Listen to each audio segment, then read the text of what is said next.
Yo, what's going on, everybody? It's your boy Northside Plow with Pop One Podcast, here with another feature match from our boys over at Panda's Paradise in Gulfport, Mississippi. Today we got a very special match. I know I've been lacking on the videos, it's just been very busy life, but I wanted to put this one out and maybe a few more from this locals. Just kind of showcasing the new blue Doflamingo matchup. We have a new player at locals. He is coming with, like I said, the blue Dofi. And I decided, since blue Dofi is kind of being the dominant deck of this format, to bring back good old Enel. You guys know I was playing Pudding for a little while, but decided that, you know, it's not fun, and yeah, it's just kind of boring. And if you don't see what you need to see, it doesn't work. But go check out the Pudding video that we posted not too long ago. It's a good walkthrough and it's a good fun deck. But I think right now Enel is perfectly fine in the OP-08.5 format. I don't know how it's going to act up in OP-09 format, but hopefully it works out. Before we get started, let's talk about our sponsors, Dueling Guard. Yes, Dueling Guard, your one-stop shop for all your TCG accessories, your deck boxes, binders, playmats, anime art cards. They have it all. You guys can check them out at duelingguard.com. And whenever you check out, make sure you use code POP1. You get a little discount, and it really helps the channel out a lot. I know they're doing a Black Friday sale for all their in-stock items, so go check that out. That includes a lot of their One Piece deck boxes, a lot of Dragon Ball Z stuff, really cool stuff. As you guys can see, I'm actually using the Dueling Guard 2-player playmat with the Gear 5 Luffy, and on the other side it actually has Zoro on it. So it's a really cool playmat, feels good, nice cloth, it's comfortable. I like it a lot. So go check out Dueling Guard. You guys will not be disappointed in this quality. Alright, he chose to go first, which is I think that's right. I think that's fine for Dofi, even going into the Enel matchup. You know, you really don't want Enel to go second, but it works. So he drops the Perona. He's doing the Perona things.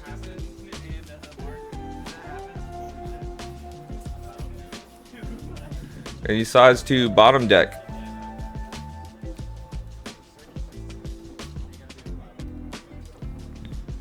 Alright, the thing with Enel is you want to just clear board.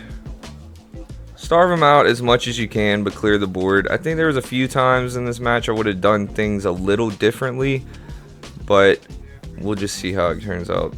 So he's going to go ahead and swing 7. The thing that sucks about the Dofi into the Enel, and he shows a Jozu, so he can't play it, is they have to swing for leader effect, which is kind of weird into Enel, because this version of Enel I'm playing is a removal version, meaning it's more of a control version. So a lot of my triggers, you know, they're getting rid of these small bodies that Dofi has to play, which they all play 4 cost. Now I wanted to put a Frankie on board just to kind of establish a body, in case I do, you know, want to get a little frisky getting into life. So he's going to swing 6. I usually counter out of the 6s, especially whenever they don't have anything else on board. So I don't want to waste one of those good triggers. See, I could have pulled an Onami or a Rocket Luffy off of life and wasted it for the next turn to potentially get rid of the Jinbeis or the Weevils. But now being at a 6-Don turn, we're able to do some stuff.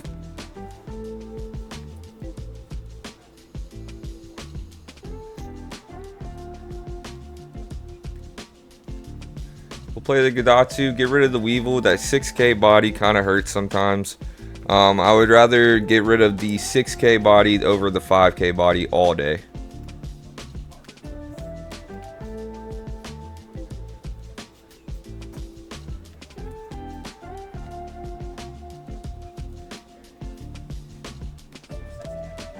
He swings 6 again, and I decided to take because there are bodies, and I used the Kingdom Come to go ahead and get rid of the Jinbei. You guys see that a lot of the triggers, the Kingdom Comes, Jozu's a bad card against Enel. That is probably one of the best cards that they have in the deck to go against Enel, because it's kind of hard to remove.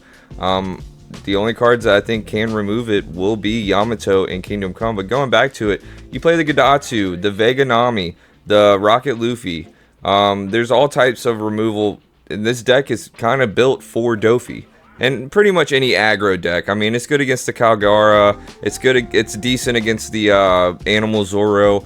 But I mainly built this deck based around Dofi, just based off my locals. And yeah, that's that. So I decided to swing 6, get a life off of them, and then I play the Russian Enel and pass. I don't want to go too deep into their life. I kind of want to starve them a little bit. But if I can get a poke in every now and then, it's always a good thing.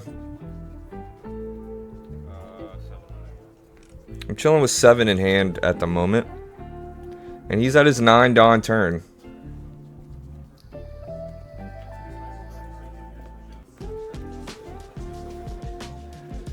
He's gonna run the Sengoku. Sengoku, I believe is just a searcher, and then I think you have to bottom deck.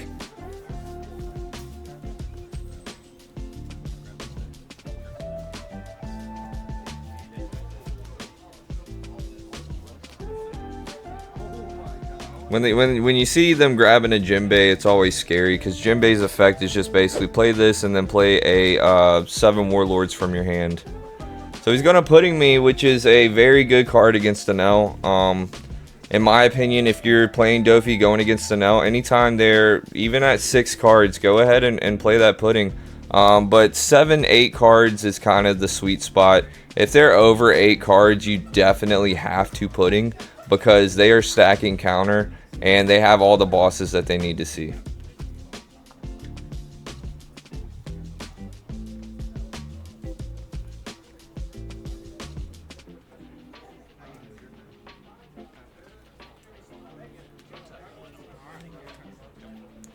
He's gonna play the Perona. Just kind of digging in the deck, seeing what he can find. We know he has a Jinbei in hand.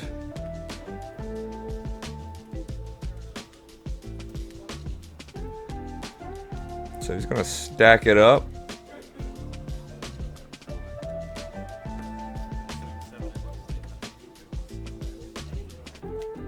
He's gonna bring out a Weevil. He's gonna draw one off the Weevil. I'm going to take with no trigger, which hurts. Anytime that they swing and I don't get that trigger, it hurts. He decides to pass, so I'm chilling with the Gadatsu, a 7 Enel, and 10 Dawn with 1 life. Which is fine with Enel. It really means I have 2 life. Well, yeah, 3 life.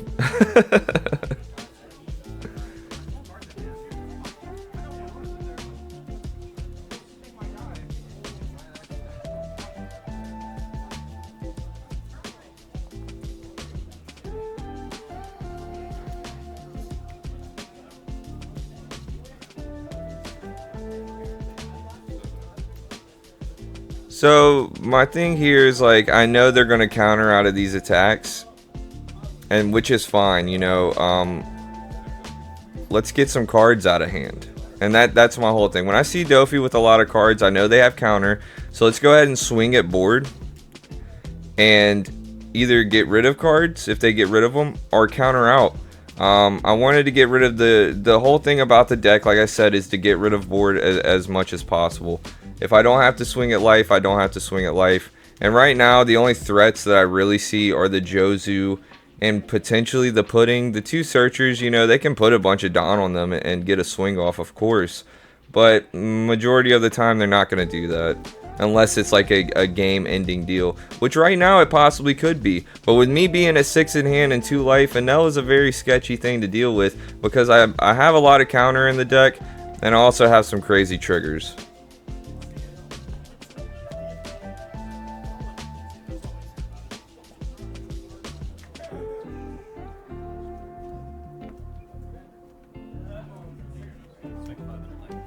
So he is going to use the Pudding to swing 5. With 2... I think I counter out of this one, yeah, because I just have an Onami. She's kind of dead in hand, so that was like a perfect opportunity to get rid of her. No trigger on that again, which hurts. It hurts very bad not having the trigger, but I'm also picking up 2Ks. I know I picked up Flampe a few times in here. So he decides to drop the Boa. The Boa lets you look at the top 3 to stack, and it gives a rested Dawn to one of your leaders or characters.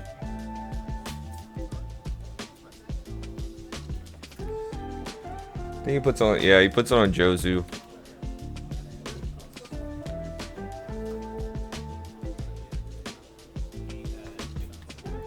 So he's going to swing the 8 at the Gadatsu. I don't think I keep it. I might, though, just to kind of keep a board presence.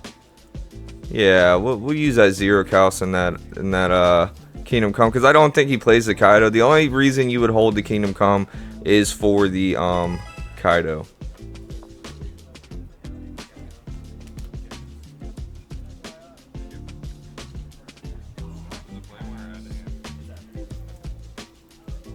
Yeah, so the Gekkomoria just takes one from grave and adds it to hand. So usually they grab the Jinbeis or the Weevils.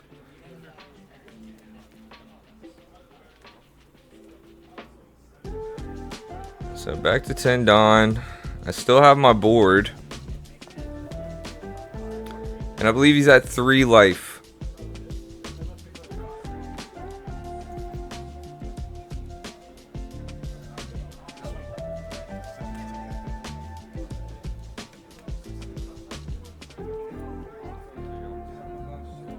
So we kill the Boa with the Yamato and get a heal off of that.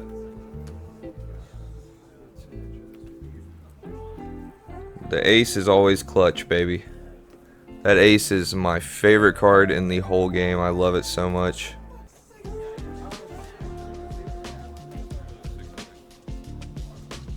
Go ahead and get a little poke in and then let him pass on.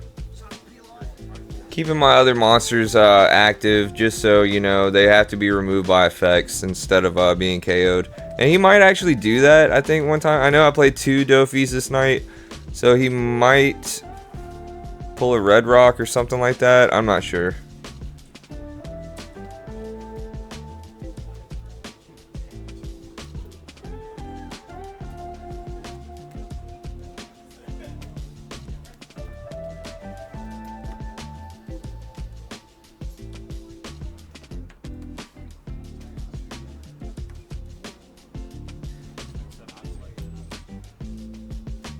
So he's gonna swing 7 at life.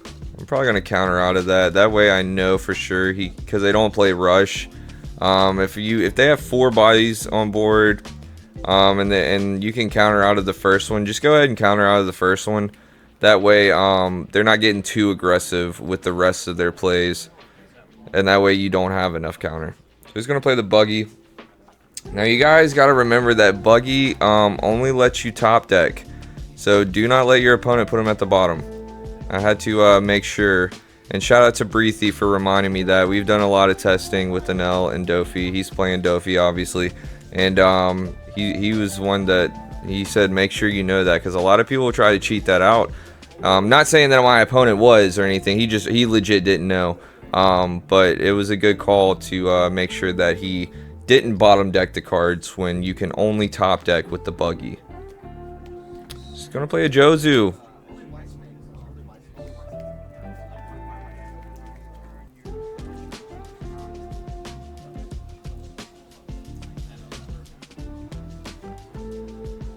Alright, I got a pretty decent board stacked up. It's looking good. He has about 6 in hand.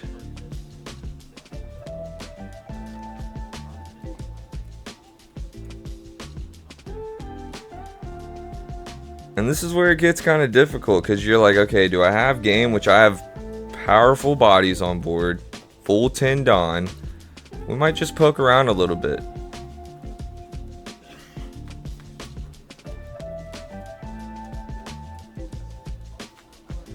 But I think in these situations, I tend to try to go for board and see what they counter out with and see their hand size by the time, you know, it gets to it, because they only have 2 life. So I think I swing into the Gecko, see if he'll counter out, get a couple cards out of hand, get 1 or 2 cards out of hand. But he decides to take it, and I'm like, okay, that's fine. It changes a little bit. Changes my mindset. I know he has the 2K Buggy in hand.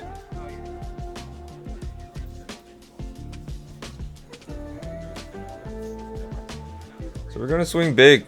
Swing a 10. So we get 3 cards out of hand, leaving him with 3. We'll swing another 10. And Another 10 with the Yamato, and then 10 with Ace. Good game. I mean, the thing with the Enel, man, just starve them out as much as you can. Clear board as much as you can. And then,